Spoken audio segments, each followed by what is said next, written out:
What are our schools for? Education policy carries with it a lot of trade-offs. Some policies help one group of kids while imposing costs on others. Some reforms sound compassionate but create perverse incentives. And some of the most data-friendly claims turn out to be shakier than people like to admit. Today's conversation is about education's delivery problem. What reliably teaches kids to read? Why accountability systems keep collapsing? And why one of the most uncomfortable case studies in the country might also be one of the most instructive. Many schools have embraced reading approaches that treated literacy as something kids would absorb through context, while de-emphasizing the unglamorous work of decoding. The case against that approach has gotten louder and more data-driven, and it's created a weird coalition.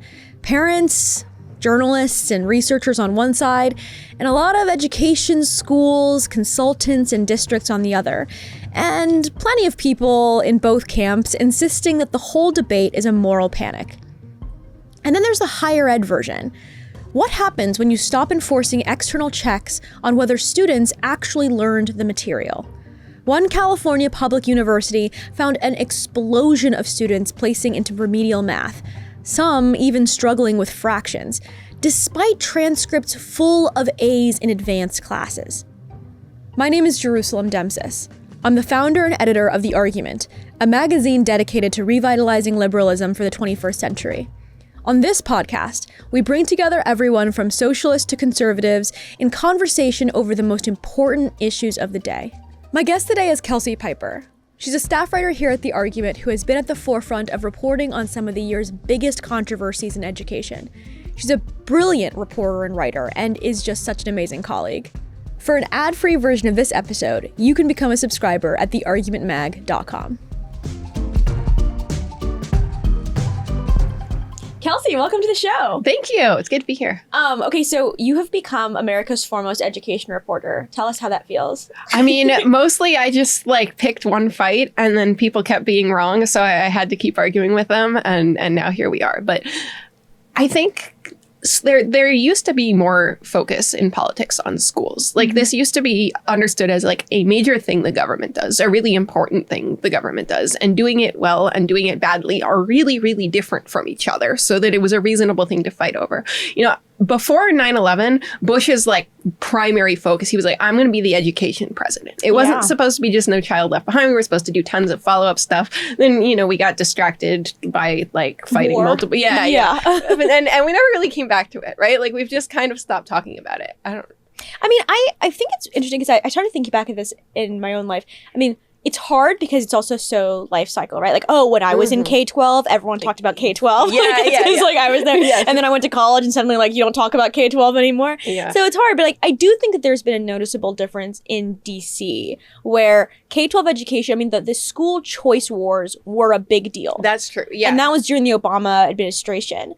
I think interestingly, it feels like it's fallen off during the post-Obama moment, both under Trump 1 and then under Biden. And now again, it feels like there's some more attention, but not even really in terms of what can the federal government be doing. And I can't tell if it's because there are just bigger problems out there or if the populace's interests are different, because education is still up there, but it's never in the top 3 anymore. It's not. If you ask voters what they care about, it's usually pretty far down the list, unless you really dramatically screw something up, in which case the voters will sort of briefly perk their heads up and say don't do that. In Virginia, the efforts to remove advanced math from schools got a Republican governor in a state that was otherwise turning blue. And that was kind of the voters just going hey, no. And similarly in San Francisco, the whole school board got voted out over their removing math from schools. But that's not sustained investment and focus of the kind we would actually need to fix stuff. That's if you make things very legibly and clearly worse in a way that's obvious to the voters, then they will briefly tell you to knock it off, and then they'll go back to not paying a lot of attention. I do think this is there's a weird thing going on though, where exactly what you said, in Virginia, but also in California and other places, and we'll get into this later about the Mississippi Miracle reporting you've done. There's a growing sense that Republican-led states have been implementing more science-backed education policies, or at least ones that are more preferable to the populace.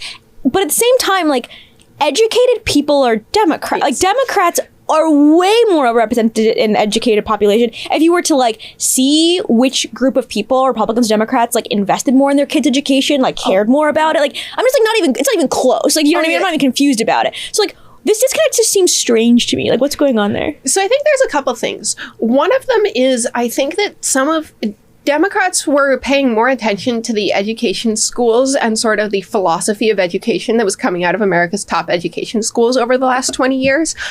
I think that there was some good work in that. On average, I think following that work made you do worse at educating children. I think that they got it so badly wrong that if you were listening, you would, adapt and change and things would get worse. Wait, like kids. What kinds of things? So this is stuff like reducing the role of phonics in schools. And people say eliminating phonics. It's a lot more complicated than that. But the emphasis on phonics was decreased. There was much less effort to teach teachers that kids are often going to need a very strong grasp of phonics, to look for that as like an obvious thing that they might be missing if they were struggling with decoding. There was a lot of teaching teachers to teach kids to guess their way through material, which kind of conceals deficiencies in reading. Like if a kid can't read, you would rather they can't guess either, because if they can't read and they can't guess, then you will see there's a problem and you'll have to help them. And if they can't read and they can guess, then it looks like they're fine until they get to slightly more complicated texts, and then they've got nothing, and they're further behind. So the de-emphasis of phonics and the emphasis of guessing-based methods, that came out of education schools. And by guessing-based methods, you mean like the teacher will pull out a picture book and will go, "What is this word?" And the kid will be like, "Well, there's a cow on that page, so I guess it's probably a cow." Yes, and the production of a lot of books that were meant to enable that guessing, like books. There's this whole series that I ran into when I was teaching my kids to read, and the adult reads most of the words, and then the kid reads one of the words. So this can be a fun way to let kids practice their reading skills while also letting them be part of a story that is more complicated than they're capable of reading on their own. Yeah. But they were very specifically designed so that the adult would read like, "I went to the farm and I saw a," and then there's a picture of a cow, and the kid's word is cow. And the kid can read the word, or the kid can look at the picture and figure out what the word is. And it's almost better to be a dumber kid in that situation.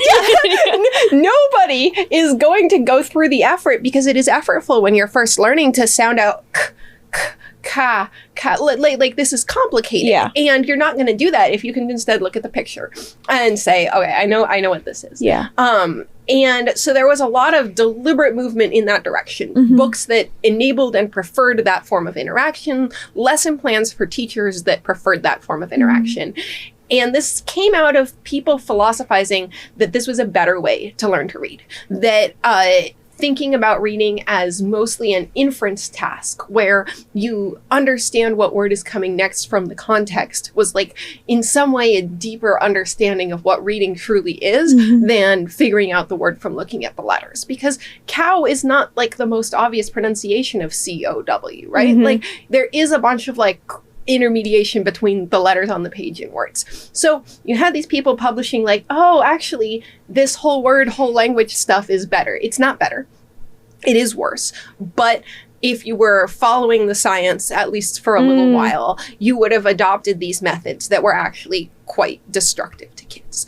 And I say following the science a little ironically. I think I think at any point... No, but I think it's a good point, because it is like a level at which, like, if you are someone who's keeping up to date on the like just trends in education, the like what the smartest people are doing, and also like a lot of these school boards, they basically have education consultants like come to them and pitch them. And if you're a richer school board, you've got more of that. Exactly. Probably. Yeah. Yes.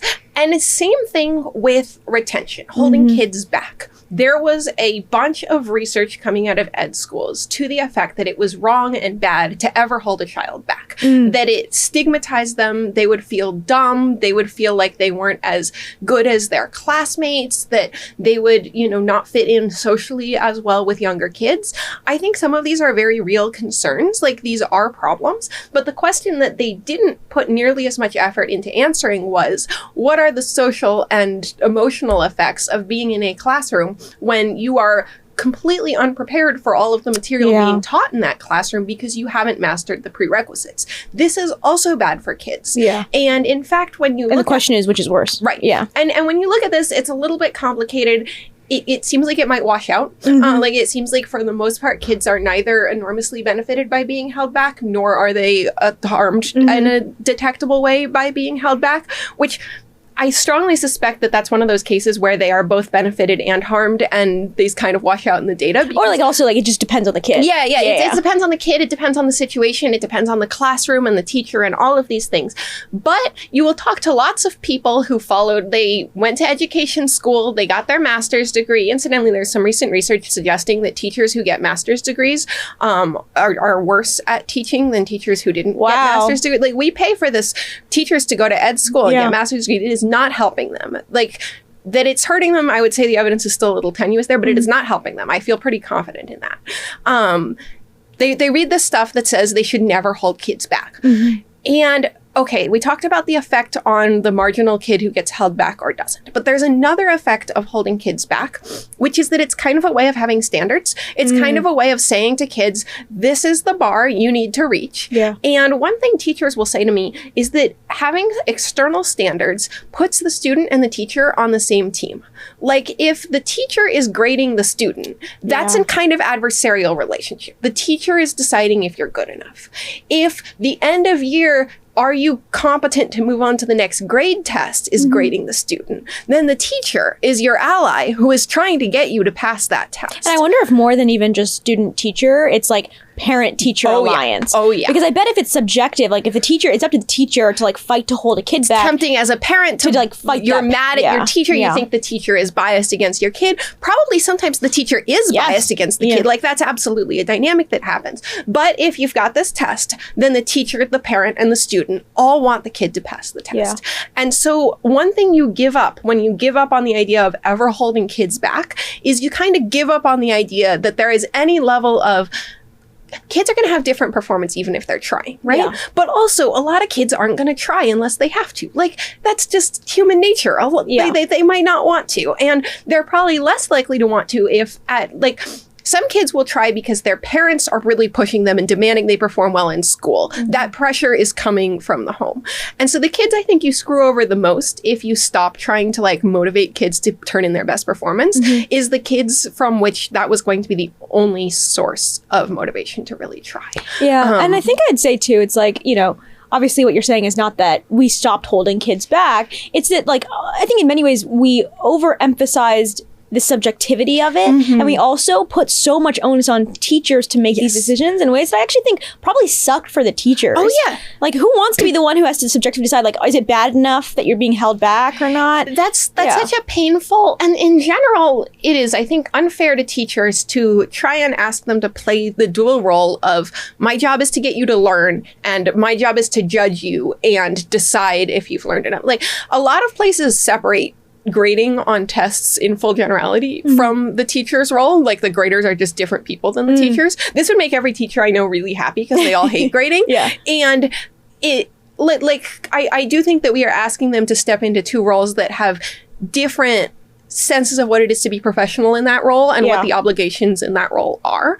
That's hard on teachers. And yeah, I think there was a lot of looking at questions like, is it bad to hold kids back without thinking about like the whole classroom and without thinking about the whole family unit. And frankly, without thinking about some stuff that progressives like to say we're the ones who are good at thinking about, like the intersection between what a kid's home environment is and what a kid's parent education level is and what the school needs to offer that child in order for that child to have a chance at success. I also think there's like a very, very difficult dynamic between things that are definitely really, really good for an individual student and things that are like really, really good for their peers, but are minorly good for them. So I think we have like a struggle with the idea that like maybe one of the big benefits of holding, you know, the lowest performing kids back is actually accruing to their peers who now the classroom is at their grade level and the teacher's not dividing their attention between, you know, 5 kids who can't read at all and 25 kids who can read a little bit and would like you to advance them a little bit more.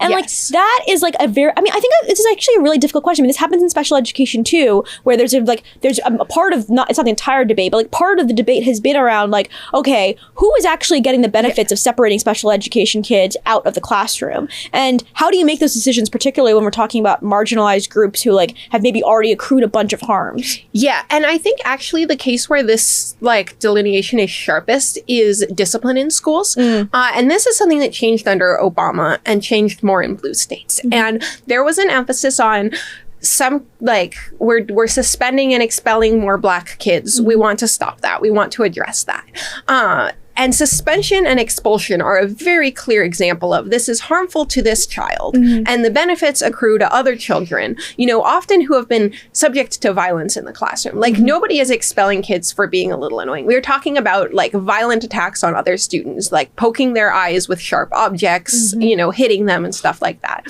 Expelling a child who does that is going to be harmful to that kid. Nobody is seriously claiming like, well, I mean, I think they're claiming that maybe in the long run. Like, I guess I do think having high standards for behavior is good for kids in the long run, because if you never are held to an expectation that you behave yourself, you are less likely to learn to But do you're right. so. In the short run, it's obviously bad. In the short run, it's obviously bad. And it can be, even in the long, like you're losing access to something important. It is beneficial to the other kids. And how do you navigate that trade-off in a principled way?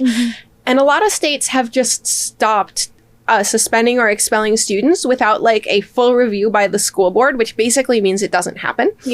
And this means there is more violence in classrooms. This means that classrooms are less safe.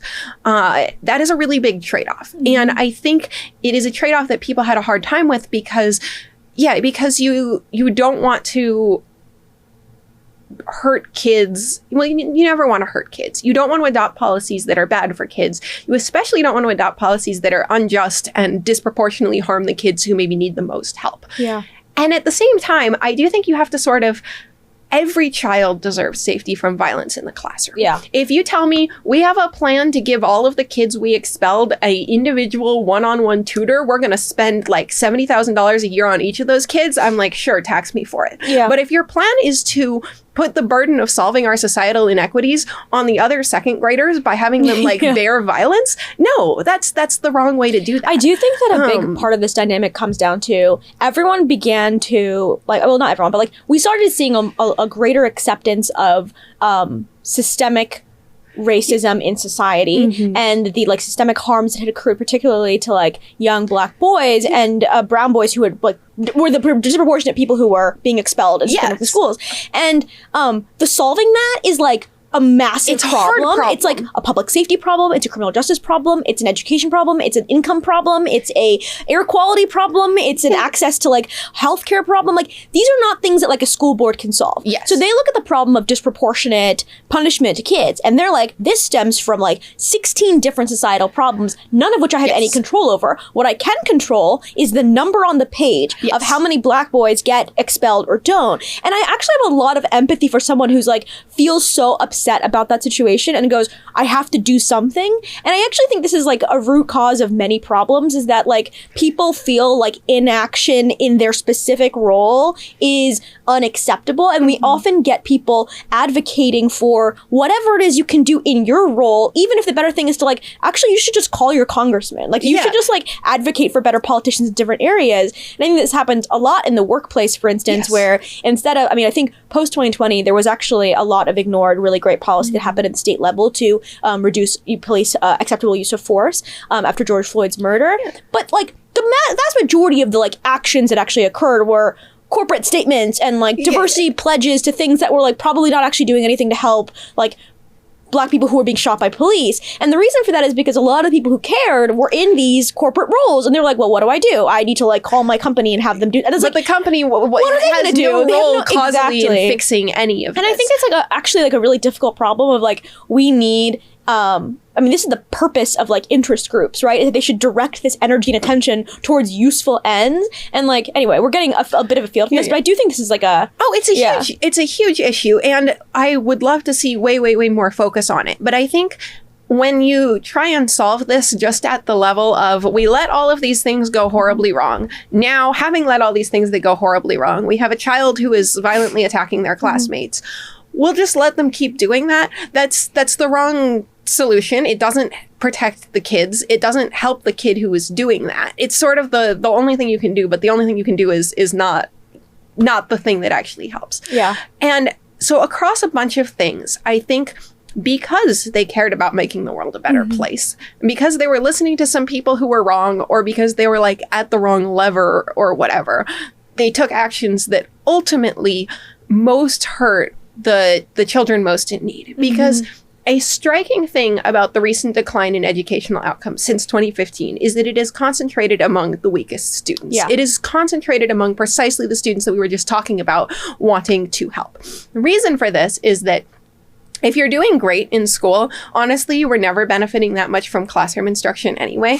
I think many of us know that, like, yeah, I sat in the back of the classroom and read the entire textbook and ignored the teacher, and that was fine. That was how it goes. Those kids, you can kind of mess up a lot and they'll be okay. Yeah. Rich kids, their parents can send them to private school if the local public school is failing them. In the Bay Area, everybody knows that the public schools don't offer a good math education anymore. So they have out of school, they have Beast Academy, they have Russian School of Mathematics, they have Singapore Math, they have all of these programs, and everybody's just like, yeah, we supplement because we know the public schools aren't doing it. Well, guess who is not supplementing? All of the poor families, or all of the families that like are out of the loop and don't know that public schools don't teach math anymore, so you have to supplement it on the side. So the declines in educational performance since 2015, they are large, they are scary. They are concentrated in the bottom quarter of kids. The average kids are doing okay, the top kids are doing okay, but the kids that, I think everybody who is making all of these decisions at every stage, if you'd asked them, they would have said, yeah, I want to help the disadvantaged kids. I want to help the Black and brown kids. I want to help the low income kids. Those are the kids who are like most harmed when public schools are not delivering a good, like well done, high quality education in a safe classroom environment. Those kids are screwed. And that's really unjust. Like that's bad. I'm upset about it. So before we get into a couple of your, I think, specific pieces you've written for the argument, I wanted to ask you, because you have children and you actually like run with your family a micro school in the Bay Area. And I think that like when people hear that, they're like, oh, well, like you've just opted out of like the difficulties of public schooling. Like, what would you know? How would you respond to that? Yeah. So one thing is that we try incredibly hard. We have never turned away a family for inability to pay. We do have some families that are paying very little to do the micro school. And we're generally trying to. There are private schools in the Bay Area that cost $60,000 a year. That's kind of absurd to me, and I don't think that they're delivering a better education. We're trying to stay in the $15,000 a year range, even for people who are paying full price, and that is because education should not be unaffordable, and education should be available to everybody. And if you're in the Bay Area and you want to come to our micro school and you can't afford it, please apply. Like, we will make it work. We will make it work. But then the thing is still, but why aren't, if people who can opt out, even if it's not a financial thing, this has other problems, right? Like, I was talking... Peer effects. Like, your kids are brilliant. I've met them. They're very interesting, very random people. and like, there are probably benefits that they would have in a classroom. And parent effects. I was talking to another one of our coworkers yesterday about all the things she does for her kids' school. And she's a super accomplished with it together person. So she like runs a bunch of programs to fundraise for the schools, to give teachers everything they need for their classrooms. And when your kids are in the school and all of your energy as a high income, high like energy parent or whatever is focused on your kid's classroom. And this is why it is good for public schools when everybody is attending public schools. Yeah. But at the same time, I am not a fan of trying to get people to use public institutions by like telling them, even though the public institution is like bad and you don't feel safe on it and it is not offering the things that you need, use it anyway as like your duty to country. Yeah. Like, I think that people will use those institutions gladly when they are basically working. And that doesn't mean perfect, but like when you have a concern, there is someone to raise your concern to when they'll try and work.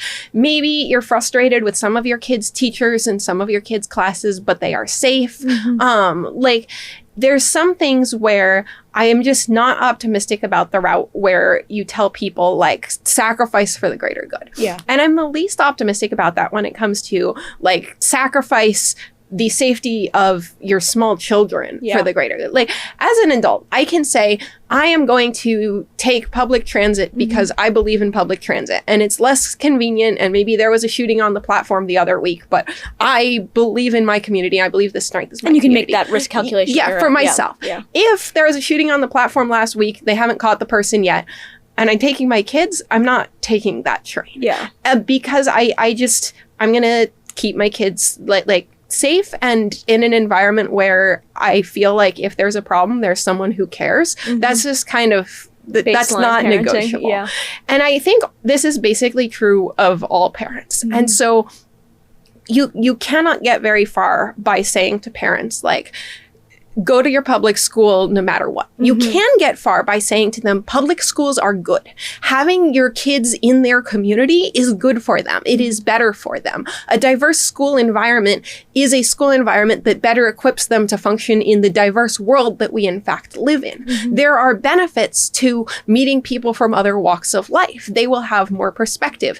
There are benefits to not being at a commuter school that is far away. There are benefits to being at your neighborhood school in terms of their friends all live nearby and they can walk to each other's houses, and that's really good for them.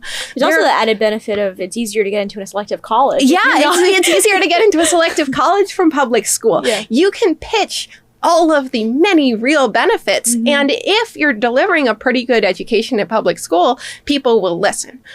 And if you're not, then they won't. And but aren't you worried about the spiral? I mean, this is the thing. Yes. Because, and I don't know who... It's not a thing where I'm like, it's on Kelsey to solve the death spiral of Bay Area public schools. But I do think there is a concern that I have where it is true that some of these school systems are like very, very bad to the point at which like you are actually depriving your child of like a quality education by putting them in there. And then also you're worsening that outcome exactly as you described by removing yourself and your child from it. It's not like a neutral act to do that. And you also normalize that removal as well. So like, I wonder like chicken and egg situation here too. Like if a bunch of parents were like, okay, we're all gonna like go in on this public school here, like is that what does it, or is it like does this change have to come from within the school system? So I think some amount of change has to come from within the school system for it to even be the case that the school system can benefit from the input of motivated parents. There's some families at our micro school, we encourage everybody to try public school first. We're like, if we had your kid before, because we start a little bit younger in kindergarten, we're like, okay, now go try enroll them in public school, like let them make an informed choice and let your family make an informed choice. Some families can find a public school that's working for their kids. That's great. Some of them can't, and they could come back. We are glad to have the kids, so we like the kids. But some families that have tried public schools will tell you the story of all the things they tried to fix the things that were wrong in their school. And they did tons of fundraising, and they went to tons of meetings, and they advocated for tons of things. And none of it happened, and all of the money sort of vanished and into things that were not benefiting their classroom and their child's teacher. And the changes that they asked for did not happen, and the staffers that they wanted to help, left under mysterious circumstances or whatever. Like, there's a level of dysfunction where I don't actually think you can help by like just saying like, stick with it. Yeah. There, you have to have good principals who want the input of parents, and you have to have like some shared understanding of what you are trying to deliver with education, which is like a lot of what I'm trying to build is like a shared understanding about what outcomes we can expect and what it takes to deliver those outcomes. Nothing would make me happier than if Oakland Public Schools like opened up. It would have to be some kind of alternative school because my kids are pretty severely ADHD. I appreciated you calling them random. I loved it. They in a normal classroom environment, my child is actually not doing good for the school by pure peer effects. She is doing bad for the school by peer effects because she has started like singing a song or whatever. One thing our micro school does is classes are optional, and kids who are not getting something out of a class are encouraged to just go to the library, go play outside, do something else. This is not something you would want to do for all kids. No. You want to like... This would not have worked for me. yeah. Kids are different. They need different things. But for some kids who, like in a normal school environment, they are doing terribly. We get a lot of interest from people whose kids are just really, really like acting out or really struggling or miserable or begging not to go to a normal school environment. And then once you're like, okay, you could leave if you don't want to be here. Like, it is our job to educate you, but if this specific lesson isn't working, you can leave. Some kids, that just totally solves behavior problems, and then they're awesome. Yeah. So to put them in public school, it would have to be like some kind of alternative. But there are school districts that do this, that offer alternatives within the public school system, that offer like flexibility, that, will let people start a charter or whatever. And school choice, we were talking about a little while ago. I think that it doesn't matter how many choices people have if none of their choices are good. And I think that trying to solve with choice a fundamental problem of the service we are delivering not being good, it doesn't work. Like, so I have complicated views on this, because there's a really great paper done by this University of Chicago economist. I'll link it in show notes. I don't remember his name. They looked at the Los Angeles zones of choice, which basically what happened is they took half of the city and they made it such that every single person had the choice between their, is for high school, had between their home high school or two others in kind of a geographically bounded area. And so then like people were able to pick between these three, which one they were going to send their kid to at the end of middle school. And this sort of competition pressure actually increased test scores, increased students' attendance at a university, and not just community colleges, but like top Cal States. Schools, yes. Cal States for like these. I think these are good schools for kids to be going to, and it was a remarkably strong and robust finding. And the thing that it got to me is like he's not really sure what the mechanism is. He thinks that it was that principals had to compete for students, but also what they were doing is that they were likely implementing some sorts of like disciplinary measures that were like, actually holding students accountable for behavioral issues. Well, and I think that's sort of the completion of that thought is choice doesn't matter unless some of the choices are good. Yeah. But choice can matter if we know how to do a good thing and aren't delivering on it by punishing the people who aren't delivering and rewarding the schools and principals that are delivering, and just kind of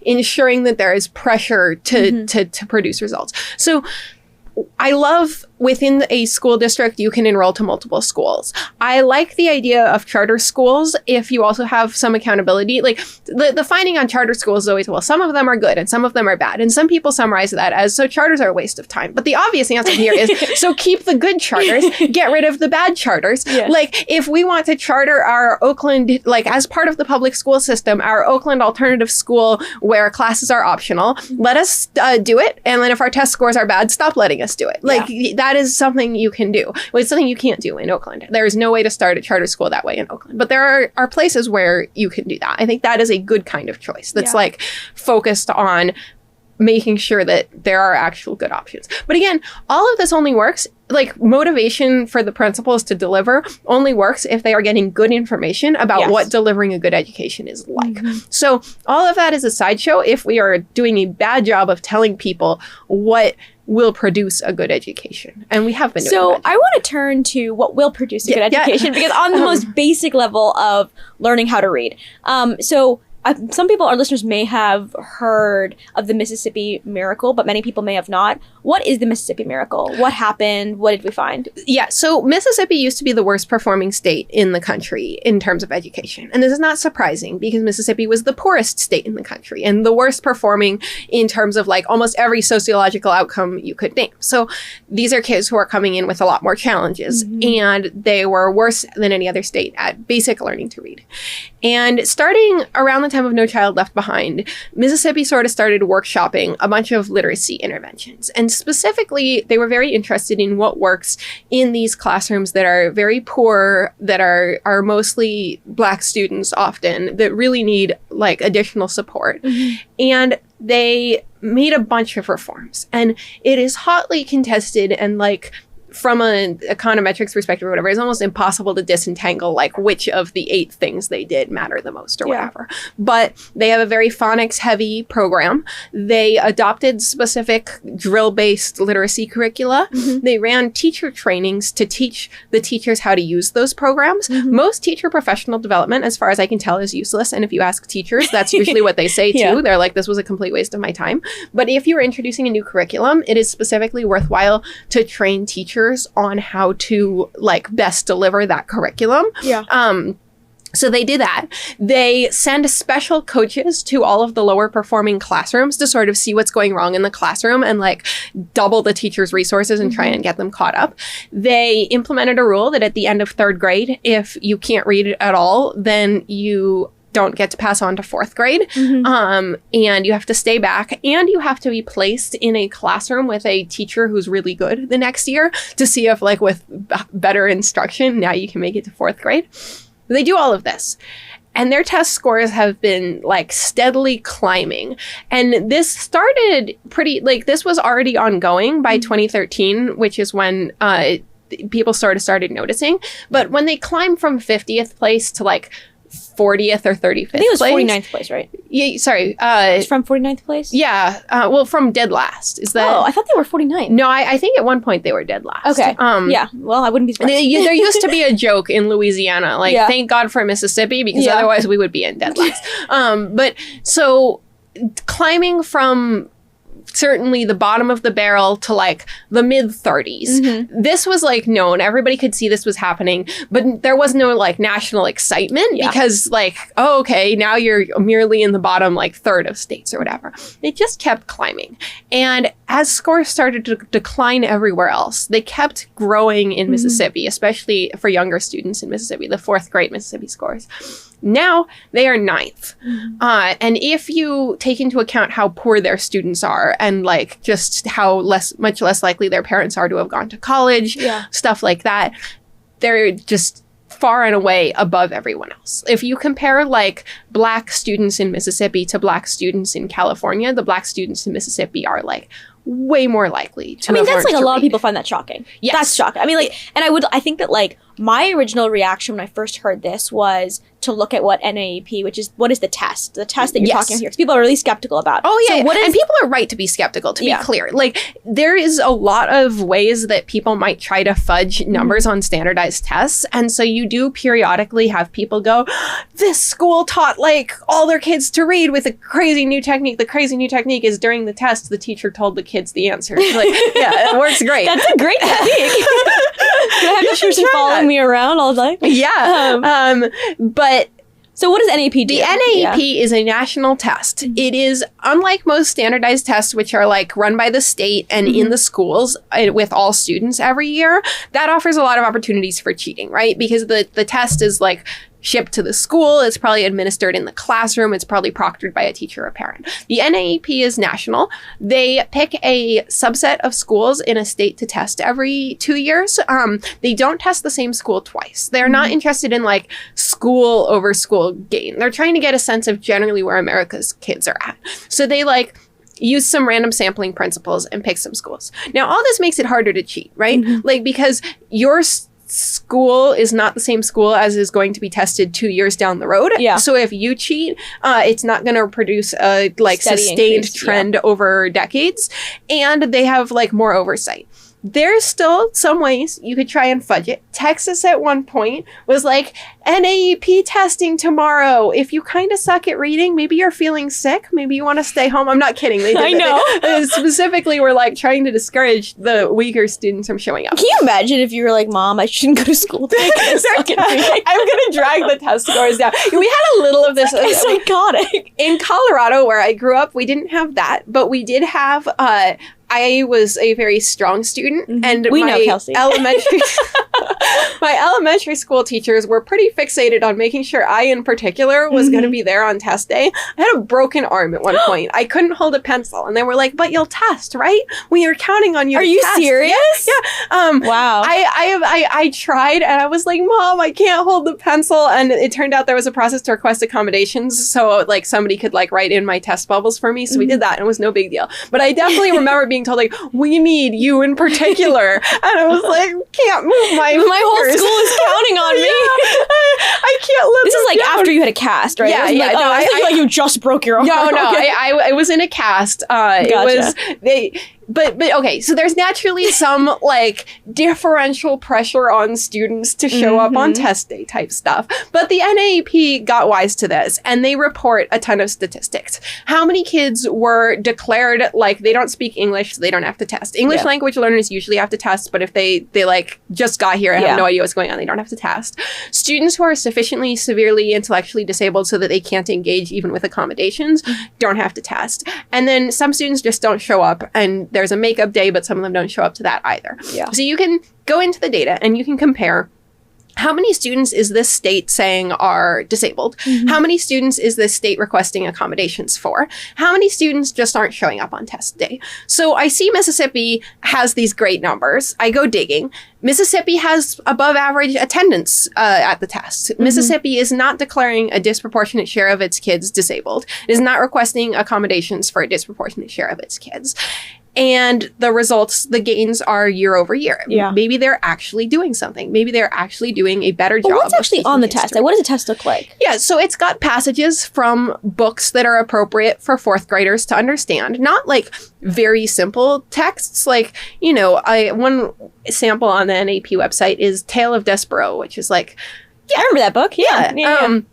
I've got an excerpt. It's a good middle grade book. Yeah. I've got an excerpt from it. They've got some questions that are like, you know, Despero's brother says, "Don't stand in the middle of the floor. You'll get eaten." He runs away and hides, but Despero is marveling at the glass windows. And the question says, like, why is Despero's brother worried that Despero shouldn't stand in the middle of the floor?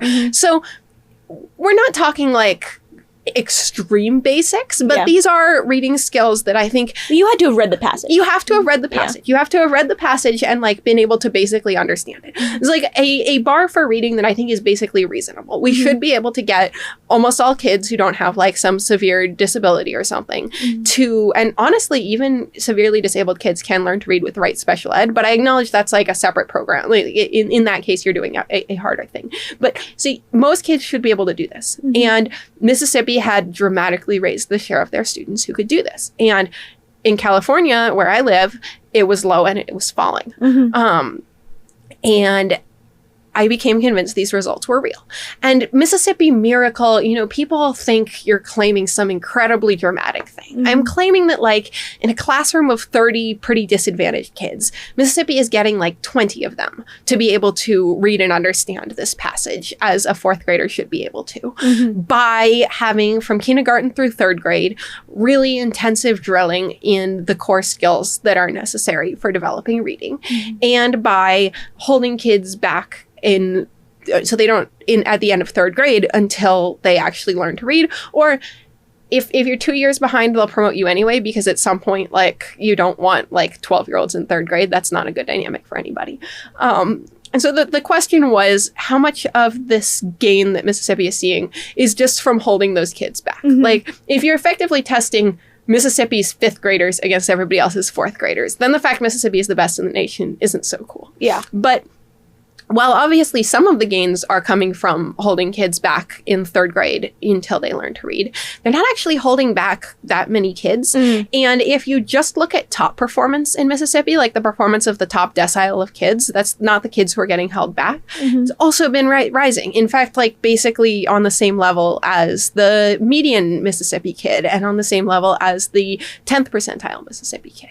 So I looked at this from a bunch of different angles. I think Mississippi is doing a better job of teaching kids to read. That's, you know, I know we talked about this, but I was surprised after your first article about this came out that there were a lot of people who were wouldn't just say skeptical. They were like hostile to the idea that this could be true. And then your second article about this came out, and many of those people were hostile. And then an article came out, so-called debunking the Mississippi Miracle. And then now you have put out like 2 more articles about this. And at some point, you'll have said all there is to be said, given the existing data. But I do think there's like there is something about people's desire to keep in their heads that Mississippi, Louisiana, the Deep South are just at the bottom of the pack. And like there's like psychological block that they have at the idea that like these schools could be doing something that's worth learning from. And I think I notice this in policymaking all the time, actually, where there are places where people are willing to learn from. And most of my research is in like infrastructure, housing, etc., and urban form and urban development. In urban development, it is actually insane. Like New York City, when you talk to you talk to people in New York City, they're like, well, we're New York City, so it's different here. I don't care that in every other city in the world they figured out how to containerize trash and they don't leave garbage bags on the side of the road. This is New York City. Like, we can't be doing that here. And I mean, like, this is like a legitimate thing you will hear where people are like talking about a solved problem, like quite literally like putting trash into trash cans and not leaving it on the side of the road for rats. And they're like, well, we can't learn from Copenhagen, Barcelona, Seoul, Beijing. You can't learn from these places about how to do this. We're different. Or sometimes I will find that people will be more willing to learn from how Copenhagen does it than from how Mississippi does it. Yes. Like, at least if we're talking about imitating like the European social democracies, then we're like, oh yeah, well we should be like Finland here or whatever. Yeah. If you're like, well, we can probably learn some things from Finland's education system, but a closer analogy where we would expect more things to generalize is our own U.S. state that we like directly have a comparable test where we literally tested their kids on the same material as your kids. Their kids knew way more of the material, and they are poorer. They are spending way less per student, and they are still doing better than you. And I think at some point, it's some condescension. It's also, like, I think this should produce some soul searching. Like, if you jumped on the board of some of these education trends because you wanted to help poor kids, you wanted to help Black kids, and then your outcome for the very group you were claiming to help has gotten worse. And meanwhile, Mississippi was like just actually out there in the schools testing what taught the kids to read and developed something that does teach kids to read. Yes, you should be embarrassed. Yes, you should feel ashamed. But also, you should be glad because this means it can be done. Yeah. Like, there are people who are like, maybe we just can't teach all these kids to read. Yeah. And now I think there is more reason to believe that a scalable, affordable program can teach all these kids to read. We should be like, okay, embarrassing that we didn't figure this out ourselves, but let's do it. Yeah. Now we can do it. Now we can teach our kids to read. And California considered a very mild, like, reform to make the curriculum more aligned with the so-called science of reading. It was hotly contested. The first year it didn't go through. The second year it went through, but watered down. Why was it hotly contested? So the science of reading stuff, it's a pretty big umbrella, but I would say that the core thing is that drilling students on phonics fundamentals should be a big part of what you are doing, and that trying to teach them to guess should not. And that unstructured, like, go, sit on a beanbag and read doesn't work unless the kids are already very strong readers, which seems kind of obvious. Like, of course, if a kid can't read and then you're like, now go pick out a book of your own and like sit under the flowers and read, like, they're not going to get anything out of that because they cannot actually read. But I'll just add here too that I think there's a level, like, I loved reading as a very, very young kid. Me too. And I think I actually don't remember being taught how to read. Part of this is my mom is a teacher, so like maybe it just happened in a way I just don't remember it. Like I have no idea. But I think that like a lot of teachers and a lot of educated people, a lot of people who work in policy are disproportionately people who like to read as children. Yes. And so for them, what they're trying to impart, which I actually think is like really noble is like they want to impart the love of the reading. magic of opening a book and getting lost in the world. And like that is like one of the best experiences of my life is like that experience and that feeling. But I think first of all, we should just allow for there to be different tastes. Some people don't like that. Some people are not enjoying it. What they're getting from reading is like the usefulness of being a person in the 21st century where being literate is a requirement. But secondly, like maybe this kid just doesn't like to read. Maybe it's just like, he'll read some books, he'll get some facts out of it. Maybe one day he'll get really into like Wikipedia articles, deep in the web. Like one day he'll be doing that stuff. But he's just not going to pick up a novel and get obsessed with it and fall in love with it and tell people about it. That's and not if you're happen. treating that as your goal at the expense of like ensuring that every child is competent to interpret text, then you'll have a lot fewer kids who are competent to interpret text at all. And then you've actually closed the door to them later in life discovering maybe something that they love to read.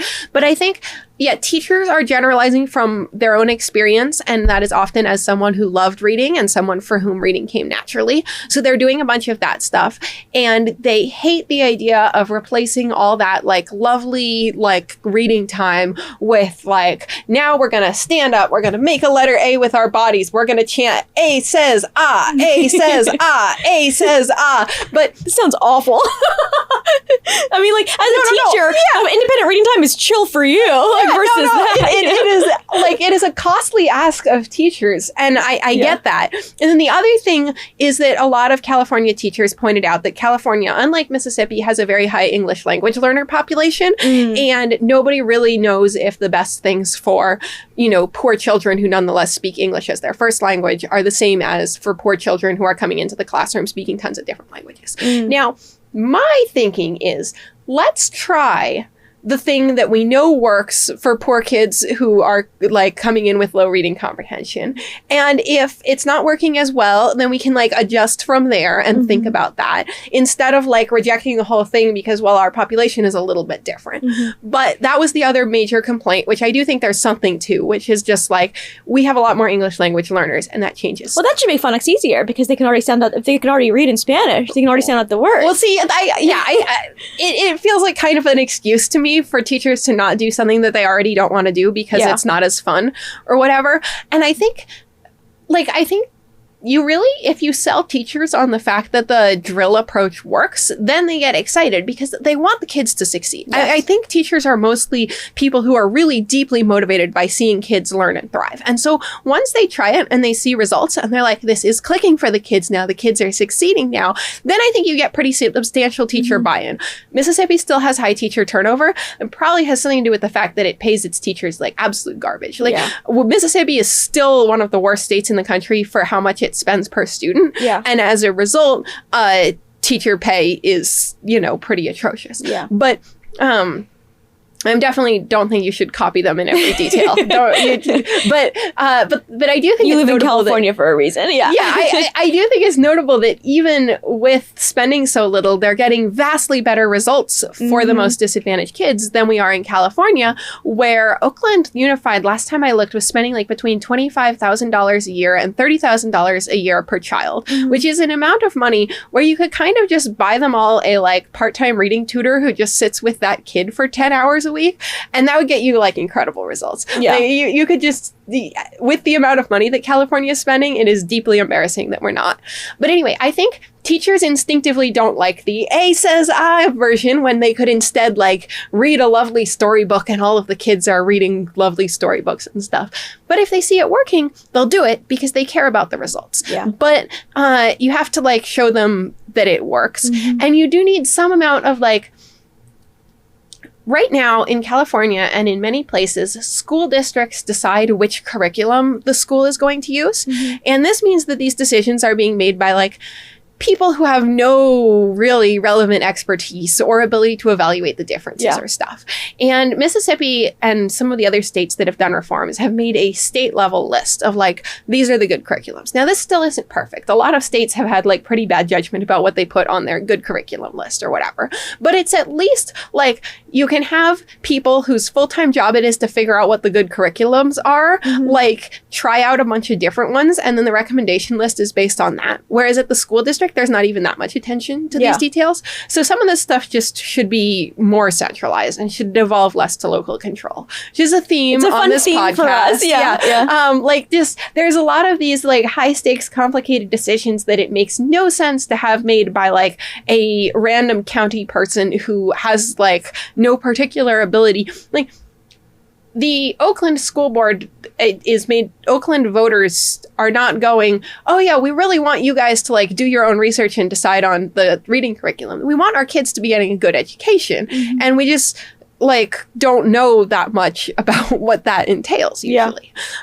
So I'd like to see more state level, like this is what we're doing. The other thing that I think best comes from the state is the stuff like the end of year screenings. You don't even have to do third grade retention. In California, that's a non-starter. It's never going to happen. But if at the end of the year, you do a screener for is this kid on level or not, and then you specifically let the parents know your child is or is not on level, that's a huge improvement over like parents just kind of not having a good way to tell if, because as a parent, there's a presumption too that like, I think there's a few presumptions going on. One is that most parents assume that the kid will eventually just pick up reading. Yes. They'll just pick up the stuff that are like these basic things, like especially if your kid doesn't have some like extreme. Parents are often told to wait. If their kid is not reading at the end of kindergarten, they're often told, just wait, maybe they're a late bloomer. And sometimes that's good advice to parents. Yeah, it who get so, I mean, not about education, but in general, sometimes there's a level to which parents are like freaking out. Like, I mean, I know I have a lot of friends now. I've turned 30 years old, and now I have like tons of friends who are having babies, and they're like,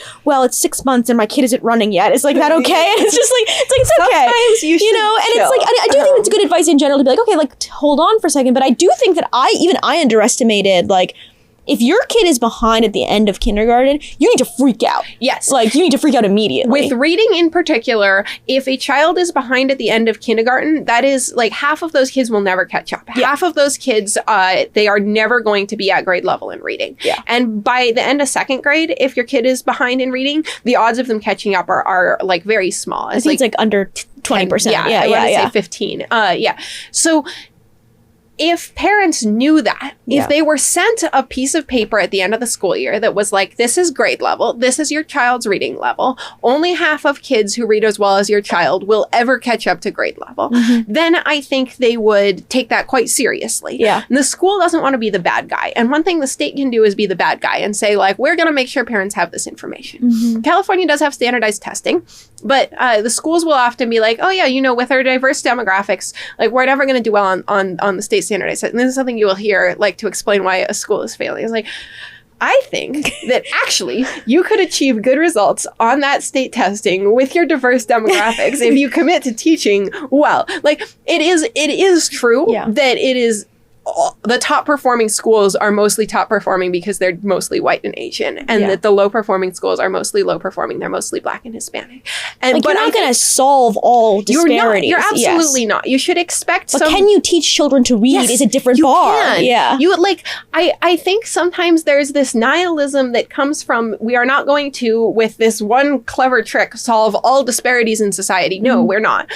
But therefore, there are no reasonable expectations, and like, nobody should ever hold us to standards of any kind. Yeah. And it's like, no, you can believe that we are capable of doing a lot better than we are doing right now. And also that, like, gaps will persist. So an interesting thing about Mississippi is they did not actually close the white-black student performance gap. It's maybe a little bit smaller, but it's probably like 80% of what it was. White students in Mississippi still do better than Black students in Mississippi. But instead of the Black students in Mississippi not being able to read, they can read. And like, the idea that this isn't a huge win for equity because the white students also benefited from extra teaching and also got better, like, that's to me just completely inverting what we're trying to do here. Our aim is for every person to be competent to participate in society, to be competent to make their own decisions, for the world to be something they can be a part of and pursue all their dreams. And a lot of this is not about relative rank. It is about, like, what objective abilities you have. Yes. That's what's so important about this too. Why the NAAP is so interesting is that, like, obviously it reports things in percentiles, but like, you are actually just checking, like, yes, no, can you, like, well, I mean, it's not a binary. Can but, like, you read this passage from Tale of Despero and answer a couple questions about, like, what the mice are thinking about, which is not a terrible proxy for, like, can you read a text and make sense of it in general? And, okay, so we've been talking a lot about K-12, but I want to, pivot quickly to your reporting about higher education in California. So you had a great piece about the fact that apparently kids in California can't do math, and these are actually young adults can't do math. So we talk about reading a lot, but math instruction is another place that people have been very concerned about for various reasons, both because it's like I think similarly to reading, it's like the building blocks of being able to understand and do other things, access to other jobs, but also like we've been talking about reading access at the, basic entry level of society, and all jobs. Like if you are trying to be a service sector employee at Walmart or Target, you need to be able to read. There's another problem, which is that high achieving students who are going to UC San Diego are not able to pass basic algebra. And so tell us about your reporting. What actually did you find? Yeah, so this was a report that came out of UC San Diego. And and they were investigating, they had in 2020, there were 32 kids in remedial math at UC San Diego. And this was a small class that was focused on, you're supposed to have taken at least Algebra 2 to get into any of the UCs. It's like one of the required courses. But some kids did poorly in it or like took a gap year and forgot all of it. So 32 of them placed into remedial high school level math and took this like Algebra 2 and pre-calculus course that then prepared them for UC San Diego math. That's fine. The number of kids in that class had grown from 32 to more than 1,000 this last year. And in fact, there were so many that they weren't able to place all of them. And a lot of kids who needed that class were not even able to get it on their schedule. And when they tested like where the kids were at and what they needed remedial work in, they didn't just need remedial high school math. They needed remedial middle school math. They, in some cases, needed remedial elementary school math. Like a lot of them could not add fractions.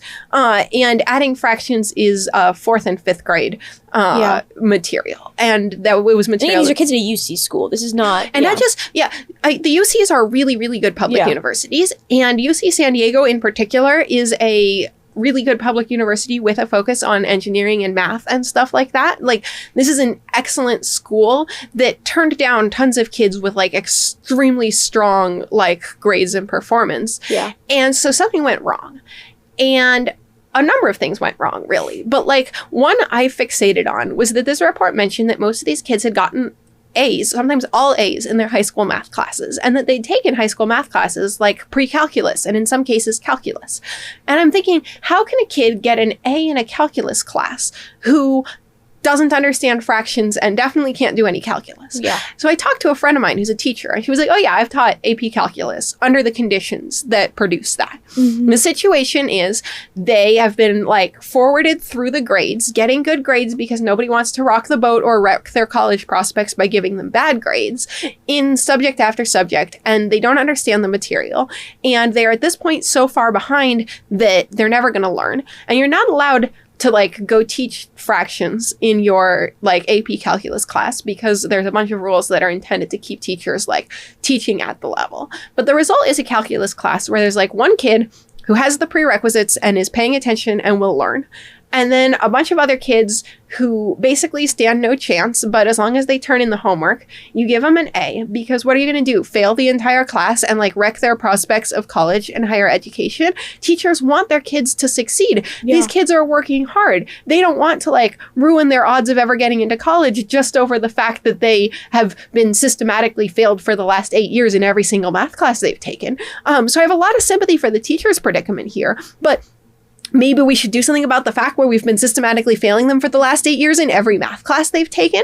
Like the sensible way to do this is to have like, there's a bunch of prerequisites for algebra and you test kids' knowledge of those prerequisites. And if there's anything they don't know, they take a focus class that like works on that. I would have math classes, instead of being year long, I would have them be like month long, sort of focus units, and you repeat it if you didn't get it and you move on if you did get it. Yeah. That's like, I think the ideal way of doing this, because kids miss one thing and then they're behind forever. They never catch up. Math builds on itself. Yeah, it's hopeless. Once you've like not understood one thing, there goes your math. And kids are told you're bad at math.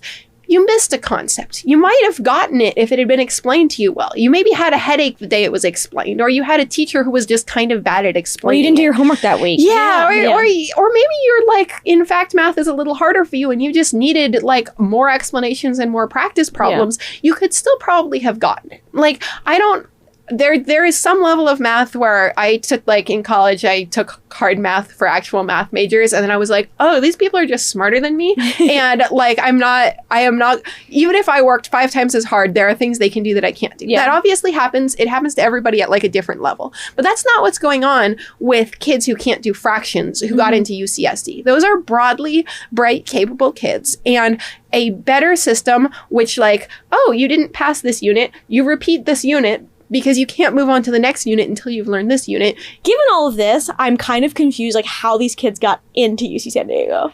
We abolished the SAT. Like, it used to be that the thing that would happen is these schools would systematically fail these kids in math education for 8 years, and then they would do poorly on the SAT, and so they wouldn't get to go to a top college. And the SAT scores kind of kept the schools honest. Like, you couldn't just say, yeah, all of our students took calculus and got A's if their SAT scores were going to make it clear that, in fact, none of them knew basic math.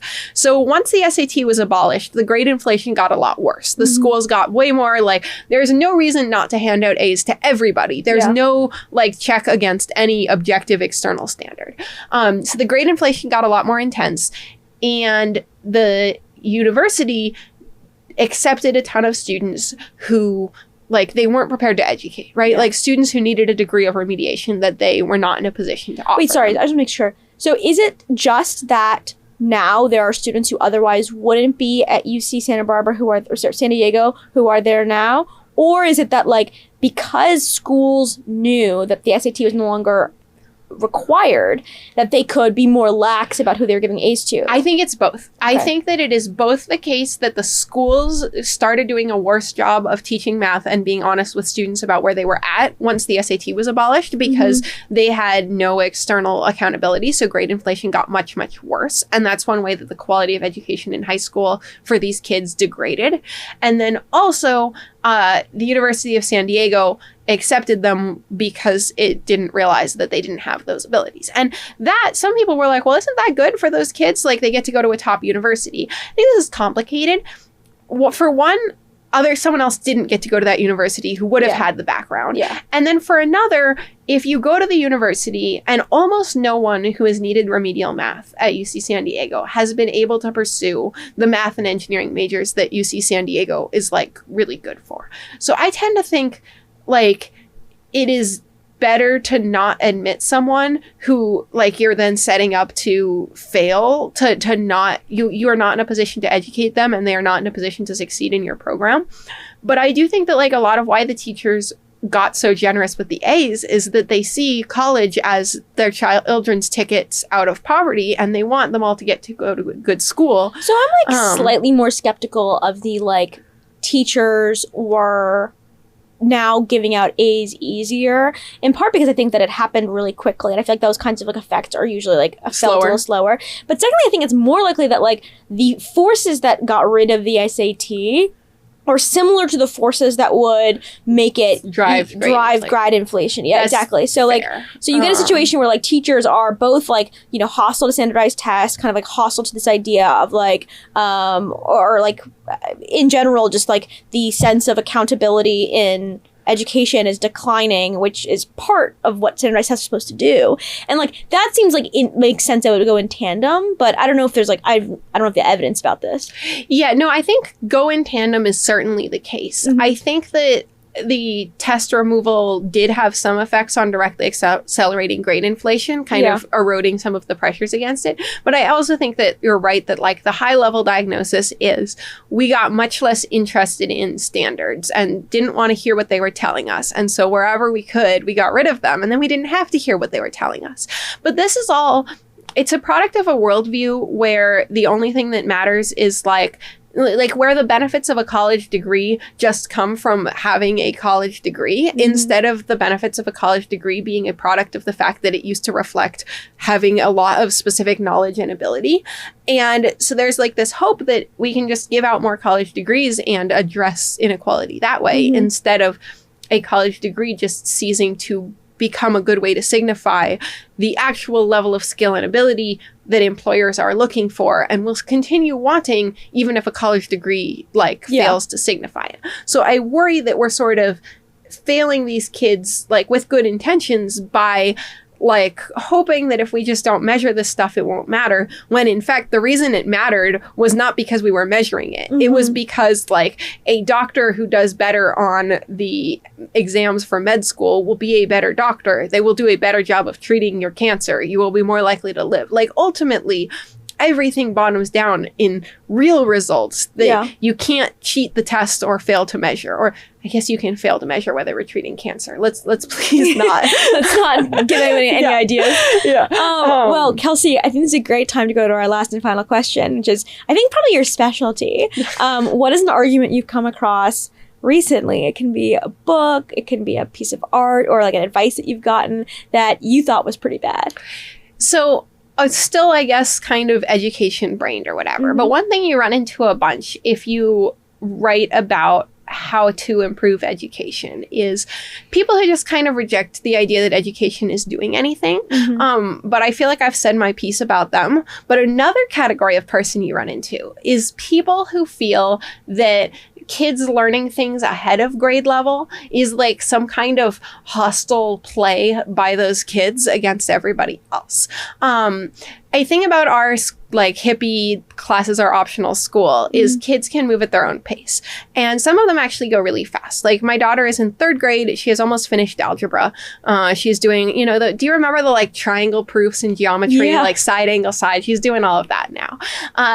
And you say this to people and a lot of them are like, isn't that like bad? And I've seen so many explanations of why this is bad. One is they won't learn to love the subject. As far as I can tell, this is just not true at all. Kids like, whether kids love a subject has a lot to do with whether they connect deeply with their teacher. It has to do with whether they see the relevance. It has to do with whether like they had one like magical book or experience or stuff like that. But in general, letting them move at their pace makes them more likely to run into something they really love than trying to like, you're in 3rd grade. You're supposed to still be working on your multiplication tables. I know you know your multiplication tables, but we're going to work on them for 6 more months anyway. Like, kids are more likely to love material that is taught to them effectively at their level. And this is true whether they are ahead or behind. Kids who are behind also benefit from effective teaching at their level. All kids benefit from effective teaching at their level.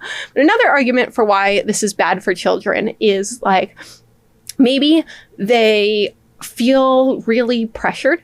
Like, I mean, they can always just walk out of class and go play in the park. And I think the truth is that the adult you're talking to feels pressured. Like if you say, lots of 3rd graders can actually do algebra and will do algebra if you let them move at their own pace, then they feel like maybe their kid should be taking algebra or like maybe, you know, there's a very zero-sum mindset about the world. Like maybe everybody who doesn't learn algebra in 3rd grade is going to somehow lose out to the ones who are learning algebra in 3rd grade.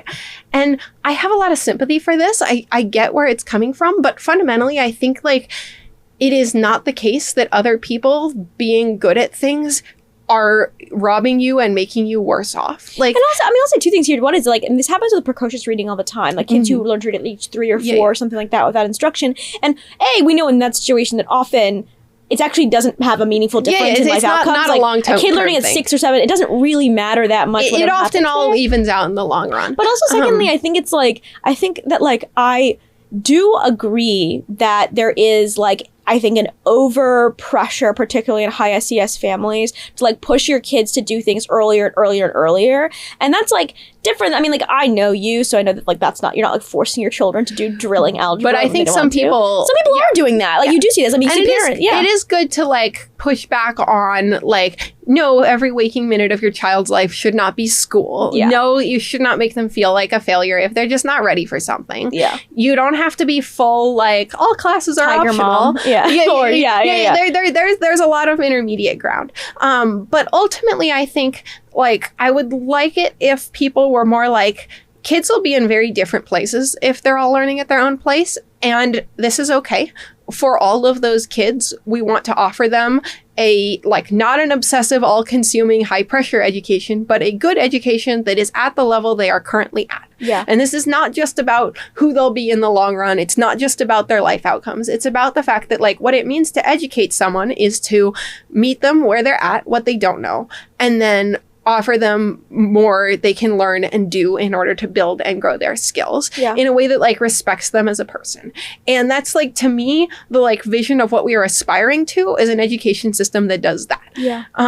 And I often find myself, like, just feeling like that is the fundamental disconnect, is that I see the point as find out where they're at and lift them. Mm-hmm. And a lot of people are just operating under very different, like, core arguments for what we're even doing. Wow, Kelsey Piper, I could talk to you forever, but we'll have to Probably close out shouldn't. here. Thanks so much for coming on the show. Thank you.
What time is it?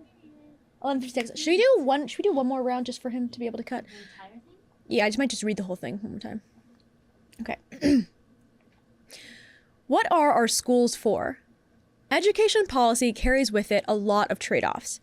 Some policies help one group of kids while imposing costs on others. Some reforms sound compassionate but create perverse incentives. And some of the most data-friendly claims turn out to be shakier than people like to admit. Today's conversation is about education's delivery problem. What reliably teaches people to read? What accountability systems... No, I think I'm just trying to... I'm just messing up. Okay. Today's conversation is about education's delivery problem. What reliably teaches kids to read? Why accountability systems keep collapsing? And why one of the most uncomfortable case studies in the country might be one of the most instructive. Many schools have embraced reading approaches that treated literacy as something kids would absorb through context, while de-emphasizing the unglamorous work of decoding. The case against that approach has gotten louder and more data-driven, and it's created a kind of a weird coalition. Parents, journalists, and researchers on one side, and a lot of education schools, consultants, and districts on the other, and plenty of people on both sides insisting that the entire debate is just a moral panic. And then there's the higher ed story.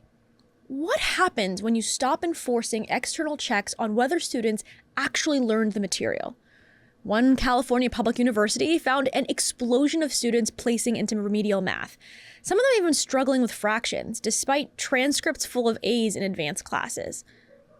My name is Jerusalem Demsis. I am the founder and editor of The Argument, a magazine dedicated to revitalizing liberalism for the 21st century. On this podcast, we bring together everyone from socialists to conservatives in conversation over the most important issues of the day. My guest today is Kelsey Piper. She is a staff writer here at The Argument who has been at the forefront of reporting on some of the year's biggest controversies in education. She is a brilliant reporter and writer and just such an amazing colleague. For an ad-free version of this episode, you can become a subscriber at theargumentmag.com. What was that? I don't know. Was it the battery? I think it was okay that we got two. No. We gave him two pretty good takes.